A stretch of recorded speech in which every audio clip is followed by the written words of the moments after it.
าต่อคือกันเอาแบบเดียวกันเสานั้นสร้างแล้วเสานะ เรียบร้อยแล้วตัวนี้กันยังก็ขาดตรงกบประตูหน้าต่างแล้วก็ ไม้พาโซล่า ไฟฟ้าเชื้อรากับหลังคา แผ่นอลูซิ่งนี้เนาะกับห้องน้ำของในเราเนี่ยเพราะว่าเราอยู่กลางหมู่บ้านนี่นะ ค่อนข้างจะยากเนาะแต่ว่าห้องน้ำนี่สิเฮ็ดอยู่ใต้ตารางเด้อเป็นติดในโตเด้อ เอาแบบมันนั่นได้ ล เป็น ง บ่ มาได้ย่างครับอยู่ในเลยเพราะว่าพื้นที่มันเฮากำกับเด้บ่มีคันสิพ่วงไปอื่นนำบ่ได้ พื้นที่มันจำกัด 9 คูณ 9นึงก็ วิทย์เทือนกับสาธุได้ติ บิดเฮือนได้จำเพื่อนนึงก็ถือว่าโอ้ย แม่นพี่น้องเอ้ย แล้วตามบางแผนไว้ สามีให้ให้ยันตาย ให้ยันตาย ดู เนี่ยยันตายปลาลูก ดู อืม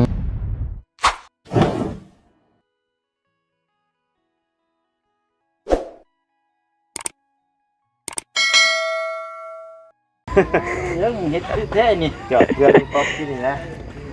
เออ ชวนอะไรนี่ โหดลีบ่เชียงไง โอ้กระจกเฮ็ด จอดไว้ชื่อกระล่มมา หมู่ยัดยังไงใส่หั่นน่ะ บ่ได้มันมีโพมอยู่นี่แล้วนี่ เออ มีกล่องปริศนานะ เนาะยันว่ามีกล้องปริศนาซ่อนไว้อยู่ในอันเว้นนั่นเนาะบ่แม่นจ้ะนี่ มุมๆสิเนาะอันนี้แล้วมันฉ่ำในดิ มันช้ำในเลยนี่ เออ โอ้เนาะ เนาะสิเอาไปล้างเนี่ย เอาพี่น้องเอ้ยพบเจอกันเนาะมาบ้านนี้พูดคุยผู้ดีแหละตั้งบ่ตูนได้เข้ามาตั้งแม่น้องเอิงเพิ่นอีกรอบหนึงเนาะคือจังว่าเห็นบ่สำบายบ่เสียงเจ็บท้องบ่ นักเจ็บท้องบิด เตอเป็นอะไรเหตุเจ็บท้องวิทย์ เป็นท้องบิดเดี๋ยวเที่ยวท่ายเบิดมือเบิดขึ้นนะ เพิ่นได้กินยาแล้วบ่ ยานั่นเราไม่ได้ซื้อมาแต่ว่าเอาเงินให้ทางอันน้องเราให้ทางน้องเคยเราไปซื้อมาให้เรากิน อืม เอามาแล้วกิน ได้กินแล้วบ่ มาแล้วว่าเนาะ ใช่ไปเข้าห้องน้ำแล้ว ว่าอันยาเนี่ยเอามาแล้วบ่ โอ้ ได้ยาไปให้เราไปซื้อมาให้ เจ็บแต่เมื่อคืนนี่บ่ เจ็บตั้งแต่10 โมงพวกเราอ่ะ ตอ สิว่านี่ได้แล้วเพิ่นก็ เนาะข้างแน่ดีพี่น้องเอ้ยเอาก่อนอื่นพี่น้องเอ้ยกราบสบายดีและสวัสดีเด้อพี่น้องสบายดีเบิดสุขุสุขคนเนาะพบเจอกันอีกรอบหนึงผู้ดีแหละทางบ่ตูนจะถามทางบ่เสียงก่อนจักหน่อยหนึงเนาะพอดีเข้ามาแต่ละเทื่อกับมันบ่พร้อมกันพี่น้องเอ้ยมื้อนี้ก็ได้ถือโอกาสถามพูดคุยเกี่ยวกับงบที่จะสร้างเรือนสร้างชาตินั่นแหละบ่เสียงเอ้ยไปฮอดไสมาฮอดไสแล้ว ก็งบในตอนนี้น่ะสำหรับทางแม่น้องเอิงนี่มีอยู่38 ล้าน 38 ล้าน 38 ล้านบัดนี้สั่งไม้มาแล้วนี่เฉพาะสุดมันชื่อว่าก็สุดเฮือนนั่นแหละเนาะ แม่นสุดเทือน น่ะบ่ฮู้ว่ายังรับเพิ่นยังบ่ทันได้ตีราคามาให้ ยังบ่ทันได้ฮู้อยู่ เลยในคันเรือจังหันก็ว่าเอาไว้เป็นค่าสร้างก่อน ค่าสร้าง นั้น20 ล้าน ค่าสร้าง20 ล้าน จักสิพอบ่พอแล้วว่า38 ล้านหักออกค่าไม้แล้วก็ว่ายังเรือจังหันเอาไว้ค่าสร้างว่าจักสินั่นแหละแล้วรุ่นนํกันค่าไม้ก่อนนะกันสิว่า ว่าไงเอาสุดตัวนี้ก่อน คันเฮาได้ไม้แล้วเฮาจังสรุปว่าค่าสร้างมันเท่าใดมันเหลือเท่าใดก็จังว่ากันอีกทีนึง แต่ว่าช่างแล้วแต่ว่ายังบ่ทันได้อันนั้นอยู่ยังบ่ทันฮู้ ว่าเราสิมาส่งแหละแต่ว่าบินเรายังบ่ทันได้ส่งมาให้อยู่ บ่ มันบวกกับฟ้าฝนตกนี่แหละ ตัวนี้น้ำแลพี่น้องเอ้ยในการมาเนาะ ยังขาดลาย ก็ถือว่าลายอยู่เพื่อน หลัง แม่ คา นเอิงเนาะ หลังคาไม่ฝาเชื้อรามันกบประตูหน้าต่าง สุดนี้นี่ถือว่ายังเบิดเลย นั่งยังบ่เลยสุดเทิงนี่เนาะ ทางทีมงานเฮาก็ยังบ่ได้มีงบทางใดเข้ามาในเด้เนาะ บ่ สำหรับ มีเลยมีแต่เสียงนี่แหละ เพื่อนแม่น้องเอิงเพิ่นพี่น้อง เบิ่งน้ำกันนี่แหละพี่น้องยังขาดลายเด้กับเคล็ดน้องคัมบีนำนี่เด้อมื้อนี้ก็สร้างกระท่อม กระตูบ กระตูบ อยู่ ยังเลือดอยู่เด้อนี่ อยู่บ้านนั้นบ่อยู่บ้านนั้น มันสิเทิม บ้านจะเทิมเนาะ โดย บ้านเดียวกันกับเบาอันตะโลบ่ ปลาตะโลแต่ว่าขึ้นไปทางในอันรถจักรที่ชุมเจ้านั่นขึ้นไปฮอดเฮือนแล้วเลย บ่ ได้ข่อยไปแต่ก้าวแล้วย่างขึ้นไปเป็นกิโล มันยากดิ มันเข้าเฮือนเราบ่ได้เลย เอ ทาง อ มันแบบสิละ อ่า อันรถจักรนี่มันฮอดไปเดินใหม่เลย บ่ตอนนั้นก็กำลังเฮ็ดเทือนบ่ กำลังปุ๊บกระตุกบ่แม่นเฮ็ดเฮือนพอได้ส้นหม่องเฮาไปพอได้หม่องส้นหม่องเซาเพราะว่าไปยามใดมันบ่มีหม่องเซาก็ได้หลวงตาเพิ่นได้ให้อันน่ะเฮ็ดพอเฮ็ดกระตุกพอได้ส้นเซา พอได้พักเช้าไปก่อน เลยเอาแล้วกันนั้นก็จังว่ากันเนาะบัดคันเข้าไป แม่นเดี๋ยวค่อยสิ คุยนํกันอีก เข้าไปเบิ่งน้ำโยเนาะ มีเวลาก่อนพี่น้องเอ้ยก็สิแหละไปใส่กันยากก็จังว่าฟ้าลงฝนตกกันนะนี่ยังดีเด้นี่เนาะโอ้ย สิล่มเลย คนจ่อยคนน้อยเถยแห้งเงินเจ็บท้องแห้งอันนั้นเนาะ ล่มเลยแล้วกัน อ่า เมื่อยแล้วเนาะเฮ็ดเวียกหลายแน่ โอเคบ่ได้เอ้ย เวียกหลายแน่ครับเราก็หาอยู่หากินเนาะกับบ่ตีแล้ว ผู้เดียวเด้พี่น้องเอ้ยสิเว้าได้ก็ได้เนาะ เมื่อยแล้ว เจอกันได้ลูกแน่คำบ่หาผัดผู้มีกินก็สิว่านี่จำเป็นต้องดิ้นรนเนาะ อืม มันแต่ดูโตนแล้วอยู่พี่น้องเอ้ยคือเห็นนั่นแหละเอาก็มีแต่ว่าจังใดก็ทางบ่ตนก็ได้ก็ฝากน้ำแน่พี่น้องเอ้ยเนาะทางผู้ใหญ่ใจบุญใจกุศลเพิ่นทั้งหลายเนาะที่ได้รับเบิ่งรับชมในคลิปนี้ก็คือทางเบาเสียงเนาะมีงบจะเฮ็ดเฮือนให้ทางแม่น้องเอิงนี้เนาะก็มีอยู่ณตอนนี้38ล้านเนาะ เห็นล่าง แต่ถามว่าพ่อบ่มันก็บ่พอหรอกพี่น้องเอ้ยก็ยังขาดหลายสิ่งหลายอย่างกว่าจะ ดินแล้วก็อยู่พุ่นละหม่องนั่น มองเก่านั่นเนาะ เลย อ่า ก็มีลักหัวน้ำข่อยมามอบให้เราน่ะ10ลัก บ่ ลักหัวอ้อม ลักปูนนี่บ่ ลักปูน โอ้คักแล้วฉันเนาะเพราะว่า อันขนาดได้เสียบ่เสียงถามก่อนขนาดเทือนที่จะสร้างให้แม่น้องเอิงเพิ่น ซ้ำกับเพื่อนนกเจือง ซ้ำกันเลย 4คูณ 4คูณ 6ทรงแบบนั้นจะตายแบบเดียวกันเลย 6แกะแบบตัวนั้นมาเลย แบบฉีกกระดาษตัวนั้นมา ที่เลยอันนี้ชอบครับประมาณนั้นแหละ แล้วก็เป็นเสาต่อ เสาต่อคือกัน โอ้ แบบเดียวกันเสานั้นสร้างแล้วเสานะ เรียบร้อยแล้วตัวนี้ พันยังก็ขาดตรงกบประตูหน้าต่างแล้วก็ ไม้พาโซล่า ไฟฟ้าเชื้อรากับหลังคา แผ่นอนุสิ่งนี้เนาะ กับห้องน้ำข้างในเราเนี่ยเพราะว่าเราอยู่กลางหมู่บ้านนี่นะ ค่อนข้างจะยากเนาะ แต่ว่าห้องน้ำนี่สิเฮ็ดอยู่ใต้ตารางเด้อเฮ็ดติดในโตเด้อ เอาแบบมันนั่นได้ ล เป็น ง บ่ มาได้ย่างครับอยู่ในเลยเพราะว่าพื้นที่มันเฮากำกับเด้บ่มีกันสิพ่วงไปอื่นนำบ่ได้ พื้นที่มันจำกัด 9คูณ9นึงวะ วิทย์เทือนกับสาธุได้ติ บิดเฮือนได้จำเพื่อนนึงก็ถือว่าโอ้ย แม่นพี่น้องเอ้ย แล้วตามบางแผนไว้นะ อืม แต่ว่านั่นก็ขึ้นอยู่น้ำพี่น้ำน้องน้ำซีเฮานี่แหละเนาะเบิ่งแยงน้ำกันพี่น้องเอ้ย โดย แต่ว่าโยกไปทางเขตน้องป๊อปเพิ่นก็ทางเฮือนน้องเพิ่นก็สำเร็จไปแล้วอีกตอนหนึงอันนั้นก็ โดย มีแต่เรามึงดีมึงงามจังว่ากันอันนั้นก็เนาะ ขึ้นเทือนใหม่แต่เห็นงามเนาะพร้อมกับตันเทพืชนั่นบ่เจ้าช่างได้เสร็จเทพืช ช่างนี่ยังบ่ฮู้ ยังบ่ฮู้ปะ เบิ่งก่อนกันว่านั่นคันว่ามันแดดแล้วก็สิไล่เลี้ยงเอาปูนให้ทรายไล่เป็นอุปกรณ์เข้าไปเบิดก่อน เอาไปไว้ก่อนเนาะ กันว่าค่าสร้างนี่จังว่ากันว่าสิเอาไปเท ปุรีตั้งข่อยกับมีอันงบเข้ามาแล้วแจ้งเป็นล่าสุดนี่งบสมทบนี่แหละเฮ็ดห้องน้ำบ่เสียงเลยมีอยู่6ล้าน7แสนข่อยก็ได้มีอยู่6ล้าน7แสน ได้จะพี่น้อง ถือว่าได้เปิดสมทบร่วมกัน ซอย เนาะ กันเนาะ แจ้งทางFC แล้วก็ทางทีมงานนำพี่น้องเอ้ยเพื่อมีผู้ใหญ่หลายๆช่องทางเนาะให้รับผู้นำกันมีแล้วณตอนนี้เกินน้องป๊อป6ล้าน7แสนกีบก็แม่นงบตัวทางบ่เสียงนี่แม่นก็เอาไว้เทพื้นว่าซั่นซะ 10ล้านกิฟต์เพิ่น อืม กับเงินเก่านั่นก็เป็น12ล้านนะ รวม ใน รวมทั้งเบิดนะ ในตอนนี้น่ะจะเอาไว้เทพื้นเบิดเลยเอาไว้เทพื้นเบิดเลยตอนที่แรกน่ะคือว่าอยากเอาไว้ตัวเติมเพื่อนบัดนี้มันจบแล้วเด้ มันแล้วแล้วเนาะ ง่ายน่ะก็เลยสิเอาตัวนั้นน่ะมาใช้ตัวนี้เลยบัดนี้เทพื้นน่ะ12ล้านเงินทางอันผู้ใหญ่เพิ่นน่ะพี่น้อง โดย คนเดียวกันนะแล้วก็ติดตามเบอร์น้ำกันเนาะ แม่น กดติดตามน้ำกันแล้วพี่น้อย โอ้ย ทำหูเรื่องราวว่าสิจังใดเนาะ มีแต่ว่าณตอนนี้เนาะก็นี่แหละพี่น้องเอ้ยทางส่วนทางบ่ตัวนี่ก็ยังบ่มีงบที่จะสมทบทางหมู่ครูทีมงานเนาะสำหรับเคสทางแม่น้องเอิงเนาะจังใดก็ฝากเบิ่งน้ำกันพี่น้องเอ้ยเนาะเป็นอีกเคสหนึงก็คือเห็นนี่แหละเนาะสภาพในการเป็นอยู่เฮือนชานก็ได้ แบบนี้นะ เบิดคำบรรยายบ่ตัวก็ได้ เก็บท้อง า จังหน่อยคุมตาโกนนี่คือนอกสอนนี่ก็บ่แห้งอีก แต่ย่านครับ ก็เป็นอะไรได้ก็จะนั่นก็ได้ทำในจังหน่อย เราก็ตามความเชื่อเนาะ ตามความเชื่อแล้วก็คือยังต่ำมาแล้ว เออ ยังมาแล้วดีแต่บ่เป่าทัน บ่ เป่าทันแล้วก็นี่เศร้าแล้วบัดนี้เศร้านี่ ดีขึ้นแน่บ่ กินข้าวกินน้ำเป็นเรื่องงานปกติเลย แน่ใครอยู่สัตว์อันนี้ก็บ่ในตาบ่เห็นเนาะ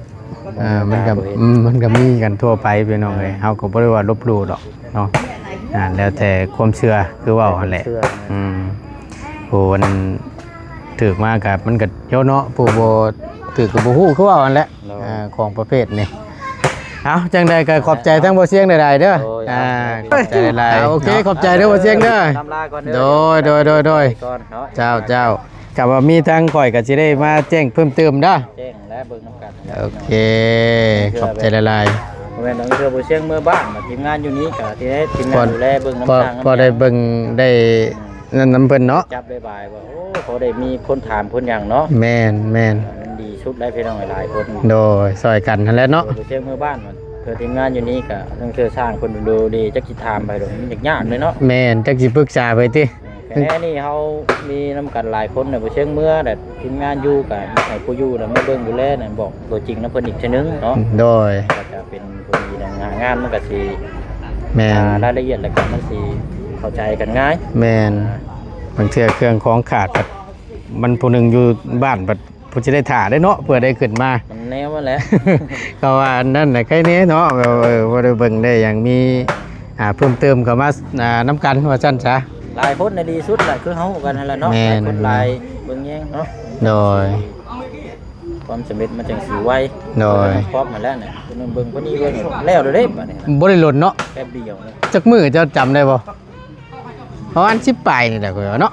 ซ้ำโยแต่วันที่19ว่ะ บ่ได้เฮิงนะนี่ก็ เขาเรียกเนาะ แป๊บเดียวนะ ก็เอาฝนตกก็บ่แม่นว่าอุปสรรคเราได้น่ะก็ได้ขึ้นหลังคามุงแล้วลุยต่อได้วะ แต่ว่า คักอยู่ในการอยู่สร้างกาวแม่นเอาทั้งตู้พ่อแล้วหั่นบ่ โดย คักแล้วซั่น ชี้แจงแล้วครับ อ่า เราทั้งทีมงานพอเพิ่นนี่แหละ คักเห็นดีนํอยู่บ่เสียงไง พี่น้อง FC ก็ดึงมาทั้งพี่หลายนะ แล้วสร้างก้อนเท่าไรเจ้าคุยได้เจ้าหาล้านฉันบ่ แบ่งเงินเราได้30ล้าน ป๊าตะ รุดต้อง25ล้านคือสุดขีดแล้วเราอะ สุดขีดแล้ว คูณ6น่ะป้าเฮ้ย อ่อนกระหม่อง จุดด้วยบาทนี่เว้ยอันนี้น้ำ เดี๋ยวเอาเป็นหยังจะลองถามมึงเขาสร้างเพิ่นก่อนวันนี้เขาสร้างนี่เราว่า21ล้าน ก็เลยขอเราเอาเป็นเลขมงกลมซะเป็นหยัง20ล้านแล้วก็ว่าได้ โอเคแล้วกันเนาะโอ้ไอติวโอเคแหละคำว่า คือในราคานี่กับพอดีเด้เพราะว่าเฮือนนี่มันบ่ได้คือเฮือนคือน้องป๊อปเด้ มันเป็นเฮือนรายละเอียดอยู่ได้นี่ละเอียดสุดนี่แหละเพราะว่าตั้งเสาต้องเซียนต้องโอ้ยเนาะเครื่องหูแล้ว แมน ตั้ง เพราะว่ามันเป็นเสาต่อ เสาตั้งเสาต่อ เฮือนย่อน่ะเมื่อกี้แนวนึงเนาะ แม่น นี่เสาตั้งรอยมันแข็งโตแล้วก็ยกขึ้นเนี่ยนะมันแค่มันงานละเอียด จะยากแน่นิดนึง ยากแน่แล้วก็ได้ว่าขอประมาณนี้ ก็โอเคนะ โดย ในราคานี้ ดีอยู่ขอเนาะ แมนบ่ถึกแล้วก็บ่แพงพอไปพอมาเพราะว่ามันคือบ่เสียงเว้าหั่นแหละคือจะเว้าแหละเพราะว่ามันเสาต่อแต่ว่าเป็นเสาไม้ไปสิมันเป็นแพงเลยเนาะเสารวดเดียวเลยตอกน่าจะมันยกขึ้นในมันนั่นรถ ว่าตีนเคียงเบี้ยวก็รุดได้นี่ เนาะ แม่นว่าอะไร แมน มันบ่ได้มาตรฐานปานใดได้ แต่ตัวตั้งนี่บ่ ตัวตั้งมัน มีแต่ว่าสูตรเสียนใส่ให้มันนั่นแหละเนาะยามเพิ่นตั้งก็ได้ มันคือว่าหมอนี่ได้รายละเอียด100%กว่า โอ้น็อต ทนทานอนาคตอีกแบบโอ้ยดมหัดมานี่อย่าบ่คิดก็ได้ พวกน็อตพวกหยังมันยึดเข้าคักเนาะก็สิว่านี่เอาโอเคเด้อบ่เสียงเด้อเข้าหาทั้งเมนูเพิ่นก่อนเด้อขอบใจหลายๆขอบใจหลาย ท้องนอนคนงอน ๆโดยโอ้ยแต่ดูโตนเพิ่นพี่น้องเอ้ยพี่น้องเอ้ยไปเยี่ยมยามอาการก่อนเป็นอะไรแน่เนาะนอนคดละงอดปาดนี่โอ้ยสบาบกระเบาะแล้วพี่น้องเอ้ยมีผู้เบิ่งลูกผัวกับบ่มีสิว่าแนวใดเราก็ได้โอ้ยเป็นจังไดแน่อันแม่น้องเอิงฮะ เจ็บท้องนอนโดดบ่เป็นหยังสบายดีนอนโดดเป็นแต่เมื่อคืนนี่พุ่นบ่ เป็น10 โมง ช่วง10 โมงกลางคืนนะได้นอนโดยท้ายตลอด ถ่ายตลอด โดยได้10 โมงฮอด6 โมง ก่อนมันจะเจ็บนั่นจะไปกินหยังมา ได้กิน บ่ได้กินหยัง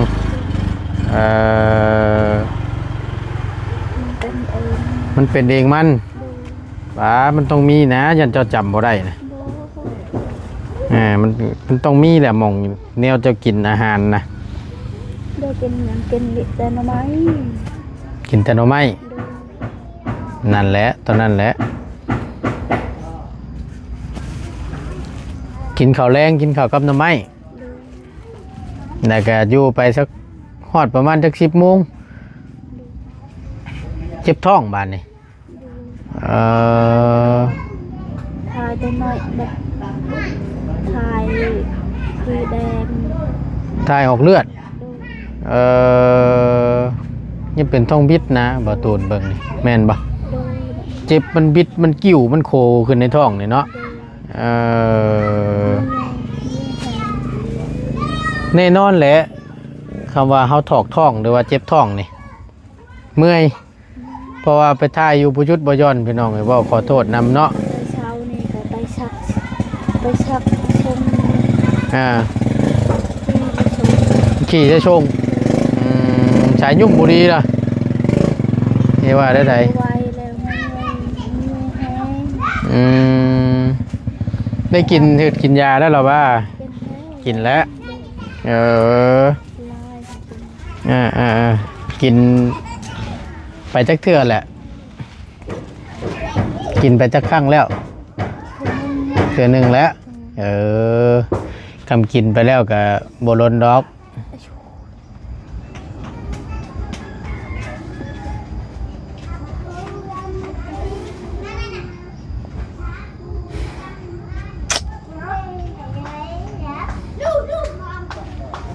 ต้องกินเกลือแร่ได้นี่เนาะมีบ่เกลือแร่ บ่มี หมูมีเกลือแร่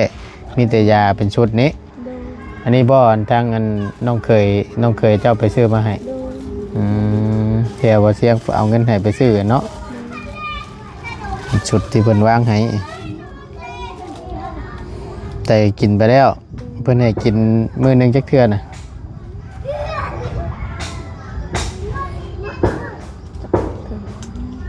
ชม ตอนเช้า โดย ตอนเช้าหนึ่ง ชม ตอนแรงหนึ่งแสดงว่ามื้อละ2 เทื่อหลังอาหารเนาะโอ้ยพี่น้องเอ้ยคิดว่าได้บาทนี่เนาะฮะ ที่ชม กี่อยู่ช่ง โดย ไปไวแล้ว ไปบ่ไหวเลย โดยชามเพื่อเลยไปท้าย หนักแล้วฉันบัดนี้มันปวดแห้ง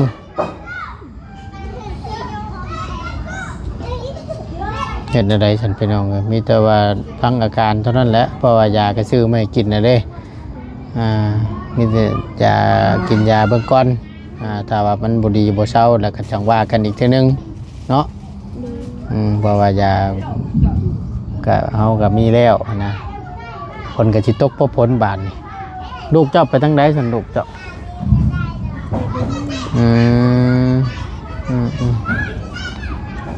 เอาบ่ตูนก็จะบ่รบกวนหลายแล้วมีแต่ว่าให้ตั้งแม่น้องเอิงเพิ่นพักผ่อนซะเนาะเข้ามาเยี่ยมยามเพิ่นพี่น้องเอ้ยเห็นทั้งทีมงานเข้ามาหาว่าเจ็บท้องว่าซั่นนักแล้วว่าซั่นเนาะเข้ามาเลย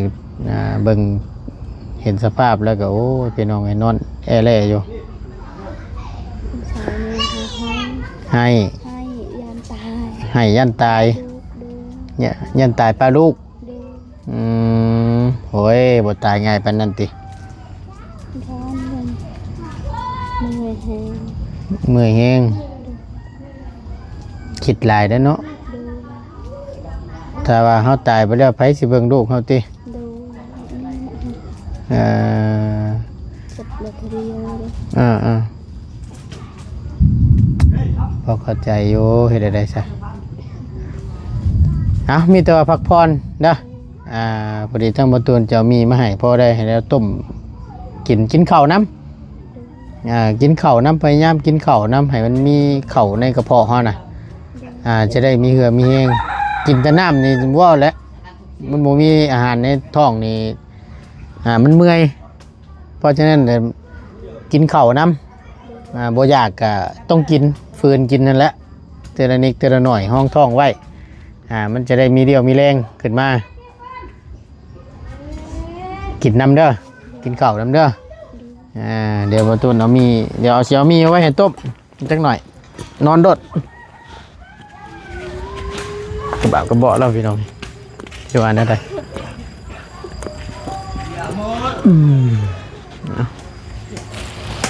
ไม่เอามีพ่อเราเลยต้มก่อนจักนั่นพี่น้องพ่อได้ลูกได้เต้าเรากิน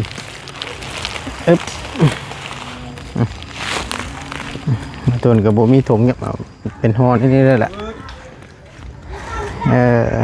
เห็นน้องเอิงนี่เด้อมีเด้อคอยว่างไว้นี่เด้อพอได้เห็นลูกจะต้มเด้อโอเคเอาไว้นี่เด้อโดยโบเป็นยังเอาเดี๋ยวสิเข้ามาเยี่ยมไม่บ่แล้วเด้อมันเป็นอะไรกันเด้อโอเคสบายดีเนาะพักผ่อนจ้ะผลก็สิตกเพราะผลบาทนี่พี่น้องก็ตึมต่ำอยู่ไปพี่น้องทางประตูก็จะได้ขอจบคลิปปิดคลิปลงไว้เพียงจำนี้ก่อนเนาะขอบบุญขอบคุณในไลน์ทางพ่อแม่พี่น้อง FC ที่คอยเป็นกำลังแห่งใจและซัพพอร์ตทางประตูโดยตลอดมาเนาะขอบบุญขอบคุณในไลน์อยู่ดีมีเฮงเด้อพี่น้องเด้อสำหรับคลิปนี้ประตูลาแล้วสบายดีเด้อ